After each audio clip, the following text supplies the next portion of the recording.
વસ્તુ થઈ।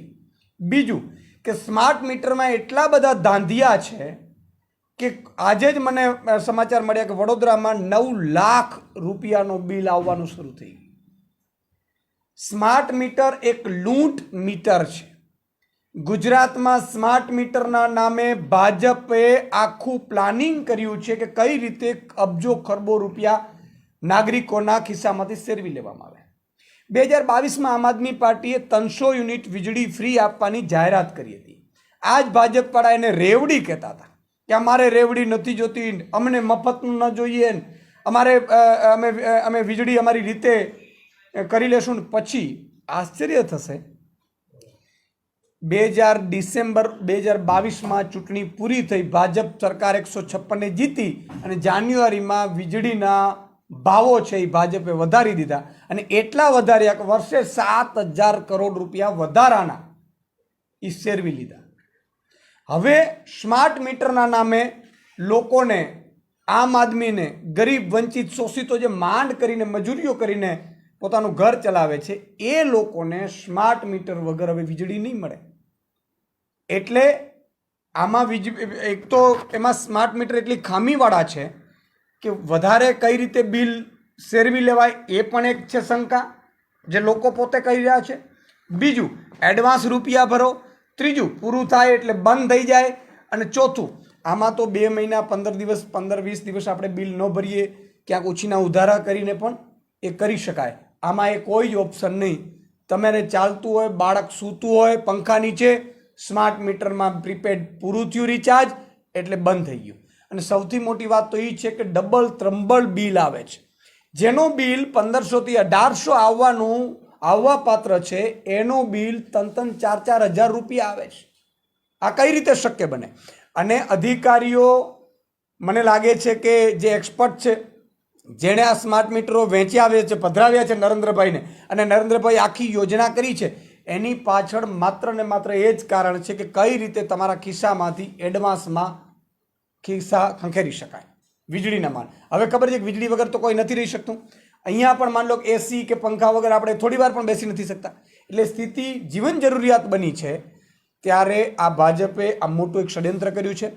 આમ આદમી પાર્ટી આ સ્માર્ટ મીટરોનો વિરોધ કરી રહી છે। એટલું જ નહીં, અમારા વડોદરામાં, સુરતમાં, સુરેન્દ્રનગરમાં આમ આદમી પાર્ટીએ વિરોધ નોંધાવ્યો છે લોકો સાથે। સુરતમાં અમે નુક્કડ સભાઓ પણ ચાલુ કરી છે। આવતીકાલે સ્માર્ટ મીટરોને લઈને આમ આદમી પાર્ટીએ તમામ જિલ્લા સ્તરોએ આવેદનપત્રો આપશે કે સ્માર્ટ મીટરનું તૂત ભાજપ રહેવા દે અને 300 યુનિટ વીજળી જેમ દિલ્હી ને પંજાબમાં આમ આદમી પાર્ટીની સરકાર આપે છે એવી રીતે ફ્રી સરકાર અહીંયા આપે અમને વીજળી। અને આ જો નહીં કરે, સ્માર્ટ મીટરો ફરીથી પણ જો ભાજપ ચાલુ રાખશે તો અમે આગામી સમયમાં જન આંદોલન કરીશું, રસ્તા ઉપર ઉતરીશું, મીટર બોયકટનું આંદોલન પણ કરીશું, મીટરો લગાડવામાં પણ નહીં દેવામાં આવે। એટલું નહીં, છેલ્લે એ પણ સ્થિતિ આવશે તો અમે કરીશું કે મીટરો કાપી નાખીશું। આમ આદમી પાર્ટીનો એક કાર્યકર્તા આ લોકો સાથે જન આંદોલન સાથે ઊભું છે એ અમે લોકોને ખાતરી આપવા માંગીએ છીએ।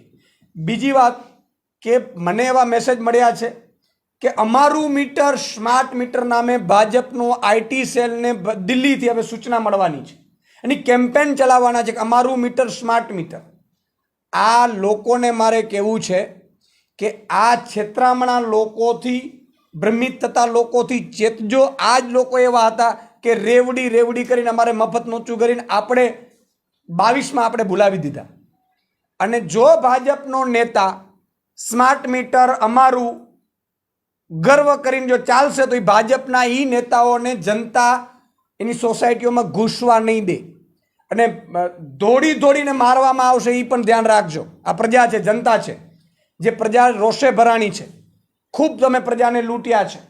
એટલે આમ આદમી પાર્ટી આવતીકાલે આવેદન આપવામાં આવશે। એનાથી પણ જો આ સ્માર્ટ મીટર બંધ નહીં થાય, મને ખબર છે નરેન્દ્રભાઈ મોદીનો આદેશ છે કે કઈ રીતે ગુજરાતની જનતાને સ્માર્ટ મીટરના નામે લૂંટવામાં આવે। હું મોદીની અંજાયેલા લોકો પણ છે એને પણ કહેવું છે કે જુઓ, તમારા નરેન્દ્રભાઈ ખેડૂતોને ભાવ ન આપી શક્યા, રોજગારી ન આપી શક્યા, પેપર લીક અટકાવી ન શક્યા અને સ્માર્ટ મીટર નામે હવે તમારા ઘરેથી પણ લૂંટી લેશે, છતાંય તમે મોદી ભક્તિ કરતા હશો તો હજી પણ એ નવી સ્કીમ બીજી લાવશે। એટલે આ તમામ મુદ્દે આમ આદમી પાર્ટી આંદોલન પછી પણ વિવિધ કાર્યક્રમો કરવાના છીએ, અમે નુક્કડ સભાઓ કરવાના છીએ અને આગામી 4 જૂન સુધી જો આ પ્રોજેક્ટ રદ નહીં થાય તો 4 જૂન પછી અમે સિગ્નેચર કેમ્પેન પણ કરવાના છીએ.